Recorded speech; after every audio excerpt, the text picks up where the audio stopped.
Damai sejahtera yang dari Allah Bapa yang melampaui segala akal, itulah yang memberkati engkau sekalian di dalam nama Kristus Yesus Tuhan kita. Amin. Saudara-saudara yang dikasihi Tuhan Yesus Kristus, horas. Berbahagialah karena Tuhan begitu mengasihimu. Kasih sayangnya juga yang menghantar tibakan kita dari tempat kita masing-masing boleh bersekutu di rumahnya yang kudus dalam ibadah kita hari ini, yaitu pada minggu yang ke-8 setelah Trinitatis dalam terang tema besar, yaitu Tuhan menggembalakan umatnya. Saudara-saudara, tentramkanlah hati dan pikiranmu. Terimalah firman Tuhan pada minggu kita hari ini yang diambil dari kitab Nabi Yeremia, pasal yang ke-23 ayat yang pertama sampai yang ke-6. Saya baca buat kita sekalian, demikian firman Tuhan.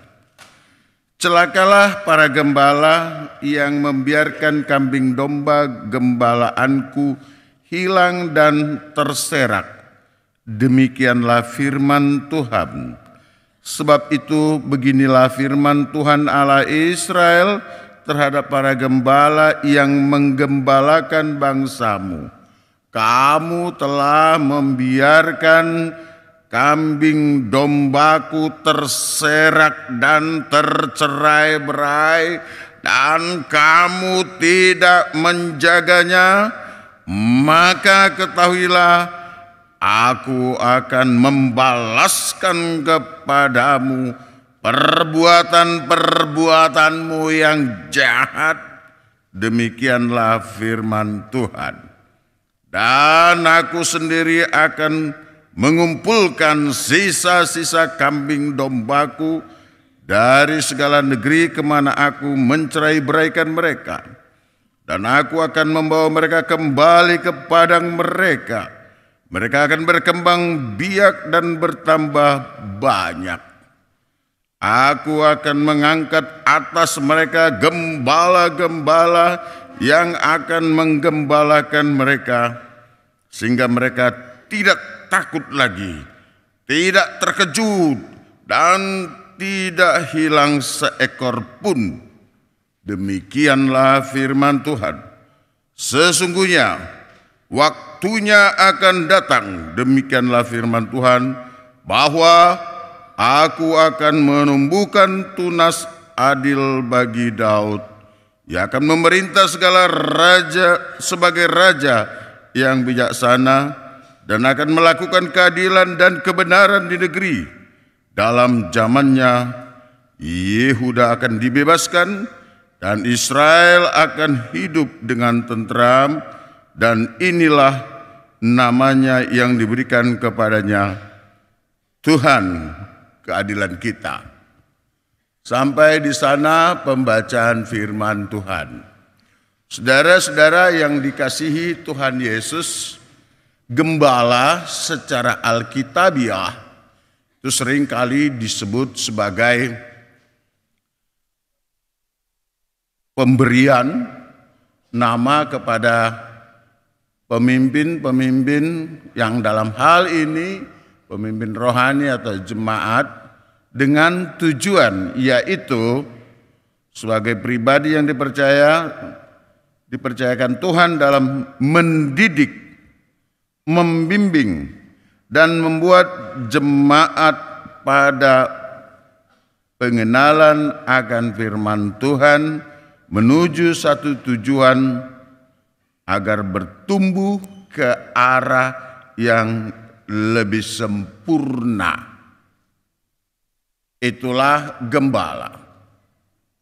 Maka kalau kita sering mendengar atau menyanyikan lagu Tuhan adalah gembalaku, itu adalah sebutan secara alkitabiah terhadap Tuhan kita. Lalu kalau kita sering juga mendengar Bapak Gembala Jemaatku, maka itu juga adalah sebutan secara alkitabiah yang menunjukkan bahwa seseorang diberikan oleh Allah wewenang atau kepercayaan untuk membimbing, menuntun domba-domba yang disampaikan ke hadapannya menuju satu pertumbuhan yang lebih sempurna. Kenapa pertumbuhan yang lebih sempurna? Karena Tuhan kita adalah yang sempurna.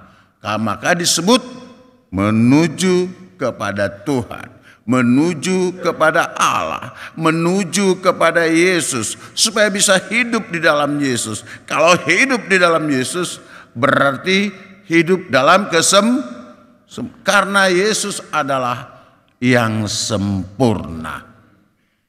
Saudara-saudara yang dikasihi Tuhan Yesus, maka secara alkitabiah apakah sebutan untuk jemaat? Kalau para pemimpin-pemimpin ini adalah gembala, maka kita adalah apa? Kenapa takut bilang itu? Takut kena sate? Kita adalah domba-dombanya. Lalu siapakah penggembala dari gembala itu? Siapa? Yesus. Maka gembala-gembala yang ada di sini, dia juga sebelum menggembala, dia boleh dan dia harus mau digembalakan. Dia boleh dan harus mau menerima firman Tuhan, karena bagaimana mungkin kita harus boleh bertumbuh, bagaimana mungkin kita membawa seseorang kepada satu pertumbuhan, kepada satu tempat, kalau kita sendiri juga tidak tahu tempat itu. Ya kan? Maka gembala-gembala yang ada di sini, saya dan saudara-saudara penggembala, saudara dan saya harus tahu apa tugas kita sebagai gembala. Dan untuk itu harus mau digembalakan. Tidak cukup hanya mengatakan tugas saya cuma di sini. Atau misalnya Moloaka Dongan Paradu, saya cukup hanya Kolon Marageda. Atau hanya baca warta, atau hanya Bamoladong tugas di pertanyaan cukup. Apakah itu kepentingan gereja? Apakah itu kepentingan dari domba-domba itu? Tidak. Saudara adalah bersama dengan saya, kita harus lebih dahulu waspada terhadap segala sesuatu yang memungkinkan domba itu diancam. Karena domba-domba adalah, apalagi domba-domba yang sehat itu adalah ancaman, katakanlah adalah sesuatu yang seringkali mendapatkan ancaman daripada predator-predator yang mau menyerang, membinasakan, memakan, atau jangan sampai banyak domba yang nakal sehingga dia masuk ke kandang yang bukan kandangnya. Ya kan? Ada banyak domba-domba, dia adalah katakanlah kandangnya di HKBP Depok Timur, tahu-tahu dia masuk ke kandang yang lain. Apakah di sini ada itu? Enggak ada itu ya. Iya, kita juga berharap seperti itu, ya kan? Masuki kandangmu, dan kalau kandangmu kurang bersih, kalau kandangmu sedikit agak kurang teratur, di sana juga kita boleh bersama-sama. Ya, kita pel gerejanya, ya kan gitu. Nah, apa yang paling membuat satu kandang itu tidak baik dan tidak disenangi? Karena ada banyak kotoran apa? Kotoran yang secara kasat mata itu gampang kita bersihkan. Kalau kotoran yang ada dalam hati dan pikiranmu, itu hanya engkau yang mengetahui. Maka datanglah kepada gembalamu, lalu berdiskusilah dan berdoalah secara bersama. Nah, itulah tugas kita. Jadi saudara-saudara yang dikasihi Tuhan Yesus Kristus, maka kalau sekarang firman ini mengatakan tanpa tafsiran, tanpa apa-apa, dia akan mengatakan, celakalah para gembala yang membiarkan domba-domba gembalaanku hilang dan terserak. Hilang. Saudara-saudara yang dikasihi Tuhan Yesus Kristus. Kalau 2 minggu yang lalu saya pernah mengatakan bahwa di dalam konteks AKBP, para gembala itu, para parhalado itu berasal dari kata parhal, yaitu penjaga, dan berdasarkan kewaspadaan para parhal, hadungoan ni parhalido, hahorason ni akana di bagasan huta, maka ini diangkat oleh gereja disebut dengan parhaldo atau parhalado.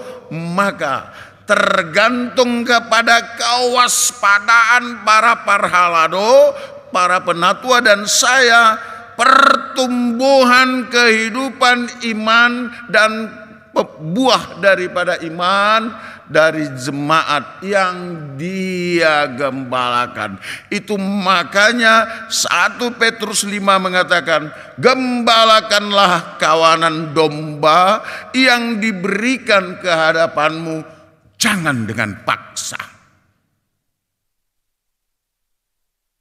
Jangan melihat upah, jangan melihat wajahnya, apalagi hanya untuk mau mencari popularitas. Dan saudara-saudara, kalau kita berkaca tadi pada epistel bahwa Yesus mengajak para murid-murid untuk sejenak pergi beristirahat rencananya, tetapi umat itu datang, domba-domba itu datang, dan para gembala harus berani mengorbankan waktu istirahatnya. Ya kan? Itu.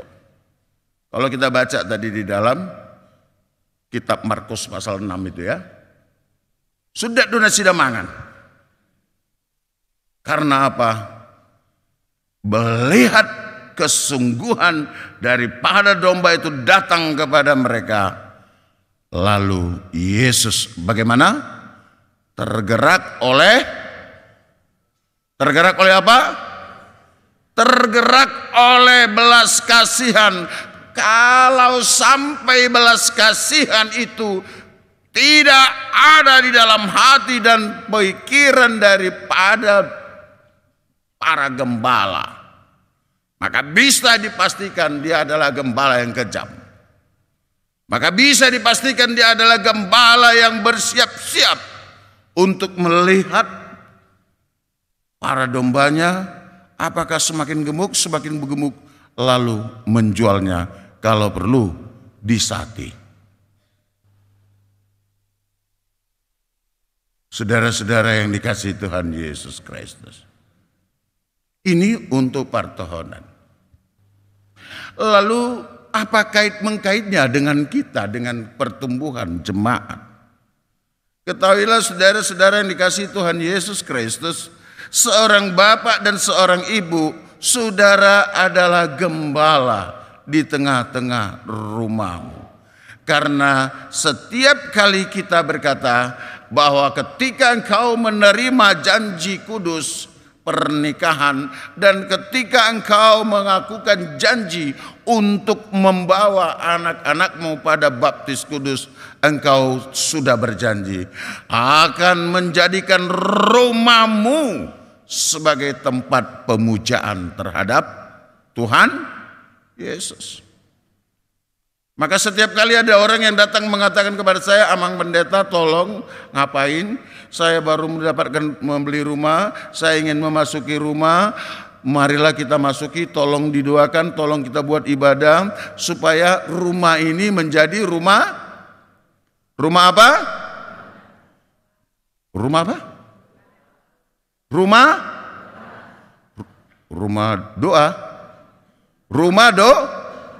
Rumah doa. Yakin? Benar? Apakah itu menjadi motivasi kita supaya rumah kita menjadi rumah doa? Betul? Yakin? Maka saya tanya, bergemahkah firman Tuhan di sana? Masih sempatkah engkau suami dan istri mengajak anak-anakmu beribadah di rumahmu? Masih? Hah? Kok mulai agak senyap? Masih apa nasi? Benar? Ini di rumah Tuhan ya. Mata Tuhan ada di mana? Telinga Tuhan ada di, termasuk dalam hatimu, dia mendengar. Apakah kau menjawab? Mungkin ada yang ragu-ragu mengatakan, gitu. Ya kan gitu. Masihkah engkau menjadikan rumahmu rumah doa? Berkumandangkah lagu pujian di sana? Atau lagu merdua holong dok? Mana lebih sering, lagu merdua holong atau lagu pujian? Hah? Hampir gak jelas jawabannya. Ya kan? Ini menjadi satu pertanyaan sekarang. Maka saudara-saudara, kalau engkau kebetulan mau memasuki rumah bagus, cantik, mending gak usah saya yang dipanggil. Karena saya akan tanya, yakin itu akan menjadi rumah doa? Yakin itu akan menjadi tempatmu beribadah? Atau engkau memanggil saya hanya untuk supaya dilihat orang, oh itu rumahnya, sebelum dimasuki ada ibadah. Siapa itu? Oh Amang Pendeta Sitanggang, yang besar-besar suaranya itu, yang botak itu yang mimpin. Gitu. Jangan sampai seperti itu kan. Maka sekali lagi saya ingin menanyakan kepada kita, karena engkau adalah gembalanya, engkau adalah pemimpin di dalam rumah tanggamu, dan anak-anakmu adalah domba-domba yang Tuhan berikan kepadamu. Jangan sampai dia tidak betah di kandangnya, jangan sampai dia tidak betah di rumahnya, lalu dia mencari rumah-rumah yang lain sehingga dia salah masuk rumah maksiat, masuk rumah pub dan lain sebagainya. Saya para suami, yakinkan bahwa dirimu adalah gembala dan kau mempunyai rasa rindu untuk pulang. Hai para istri, yakinkan bahwa engkau adalah gembala, mendampingi gembalamu, ia imammu, yaitu suamimu. Maka di sana engkau harus menghadirkan damai sejahtera, sehingga engkau juga rindu untuk pulang. Karena apa? Di rumahmu engkau beroleh damai sejahtera. Karena di rumahmu engkau memuji Tuhan. Karena di rumahmu ada Tuhan Yesus. Karena di rumahmu dipenuhi oleh Roh Kudus. Maka damai sejahtera akan melingkupi. Pertanyaan, para istri masih rindu untuk pulang atau lebih banyak rindu untuk ngerumpi? Hah? Rindu? Udah mulai takut. Lebih enak di mana? Di rumah atau ke mall? Hah? Di rumah atau di tempat salon? Betul?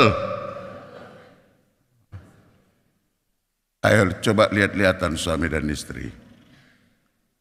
Coba, aku rindu untuk pulang. Gitu. Ayo katakan. Ada di situ suaminya? Malah kalian dua kalau jadi berantem di depan ini. Ya, kenapa takut?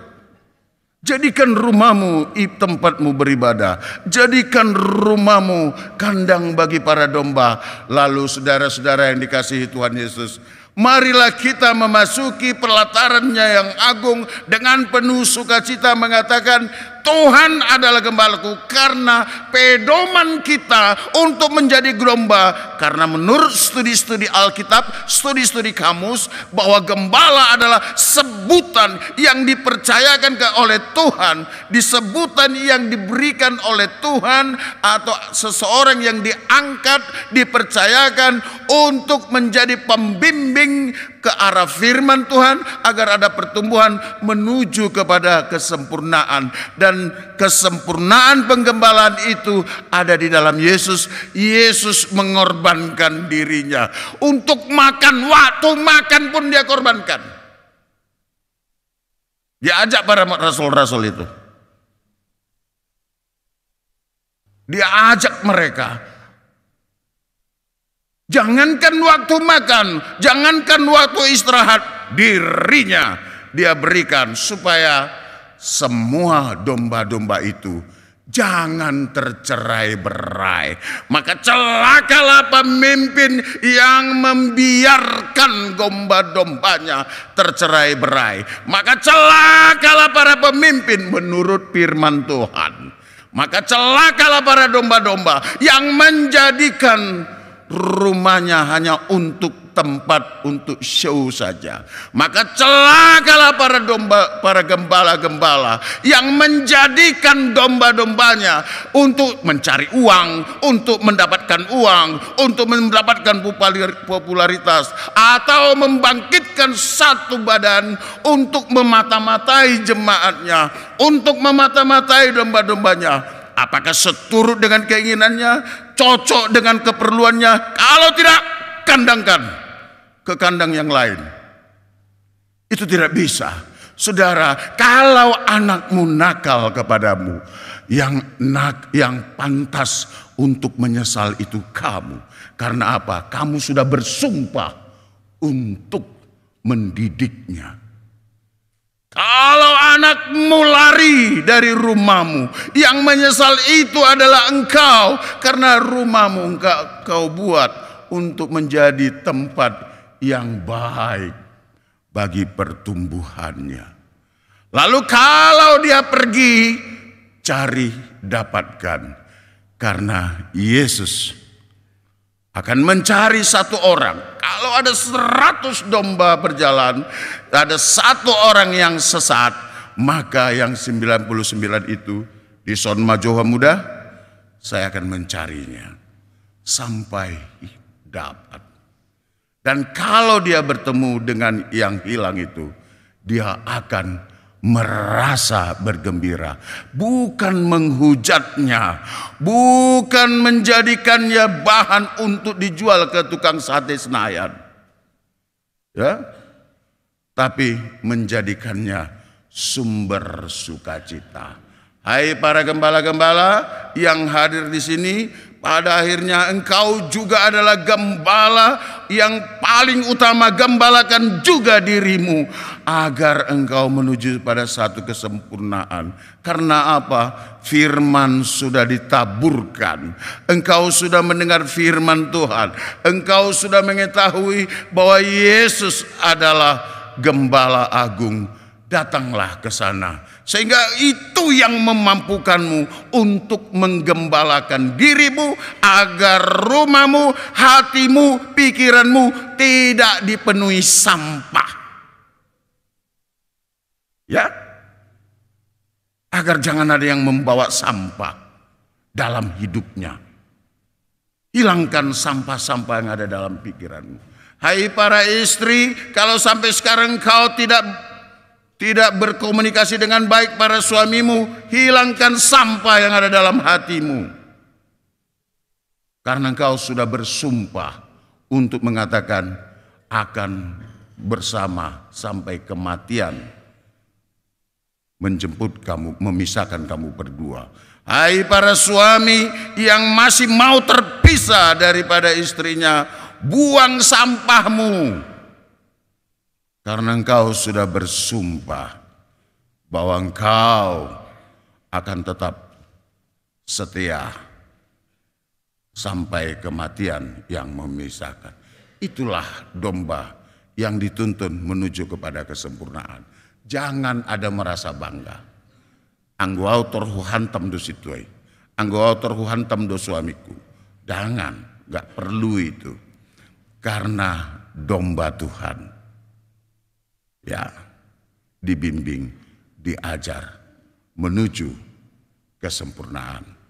Jadi berhentilah untuk menjadikan tugas-tugasmu menjadi seorang yang sangat berkuasa. Enggak ada gunanya itu. Ngapain kita merasa berkuasa atas istri kita, atas suami kita, atas anak-anak kita?